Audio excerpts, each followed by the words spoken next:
How, if you don't mind me asking, how was, because obviously when you started out, you were a local band before you got Yeah, all these tours with Jack White, Primus, for example. yeah. How did you get that, let's say, foot in the door? That's not the right expression for this, maybe, but how did you get the next step as a band to get like a booking agent or working with like Ollie and people like that? I'd say that like literally. So what happened was we went in and like self financed recording two EPs with our guy Justin Melly, who's actually like been our longtime engineer, and he's toured with us, and he's been our front of house guy. He's been our tour manager. He's like been our boy, and Mm.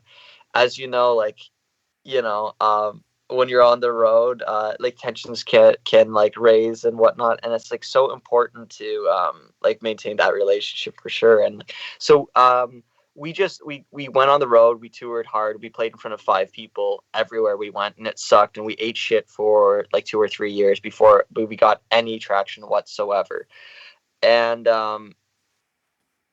that was just like that's just the way it is. Like you can't, unless again, like unless you're someone like Billie Eilish or Lord, who, you just make a really good song, it hits the right people at the right time at the right place, and then you go from doing no shows to also playing stadiums. That's like again, like that's like a one in a million shot. So like if you Mm. want it, if you want to make it, you have to like you know, just go in and play the clubs and sleep on people's floors and eat gas station, fucking Yeah. coffee all day, and like that's it. You survive on coffee and bananas for like a good chunk of your life, and you have to be willing to spend the best years of your life sleeping on top of drums and Yeah. showering in the sink, and like that is unfortunately the reality of being an independent artist for a lot of years.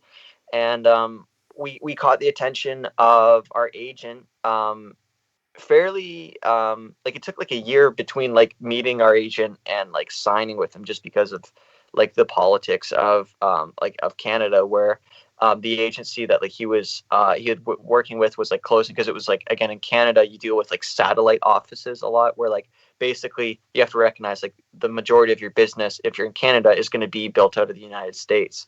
And Right. so a lot of the agency offices in Canada are satellite offices of American agencies. And so a lot of things were shifting at that point. So we got kind of caught in the like the hurricane of that. And then Mm. like once we finally came on the other side, like we signed with Ralph, we started touring a lot more, and just on a fluke, like it's like the people you work with, if they're excited about you, they'll talk about it with other people. It's like, and so like Ralph had like flown down to LA for a conference, met up with Ollie, and like they had worked together on a few other bands at that point. And Ralph's just like, yeah, check out this band that like we really, we just signed, we're really excited about. And again, like that was right when Greta Van Fleet had just blown up with Highway Tune, and everyone in the world was like, oh shit, you can actually be a rock band again without Mm. clicking backing. You can just like actually make music with a guitar and people will actually pay attention. Cool.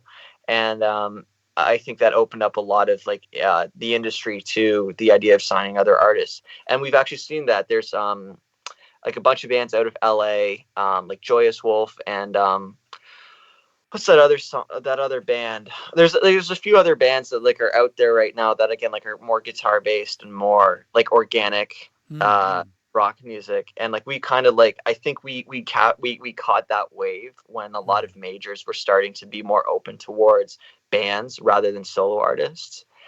And yeah, so it just kind of worked out where Ollie saw us at the right time. And it's funny, like my manager's become one of my best friends in the world because of like this pandemic. Because like we just jump on like FaceTime calls and hang out all the time and shoot the shit about records. And again, it's like Nice.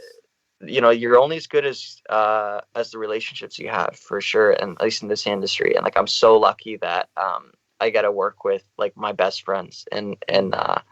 and like carve that out. And I think like that love translates through our music. And I think that's like, again, like people feel that, where, like the Eagles, for instance, you can just tell those guys are fucking assholes, Yeah. um, like I still like the Eagles, but damn, like, it's, Hmm. they were not nice people. No, But exactly. that's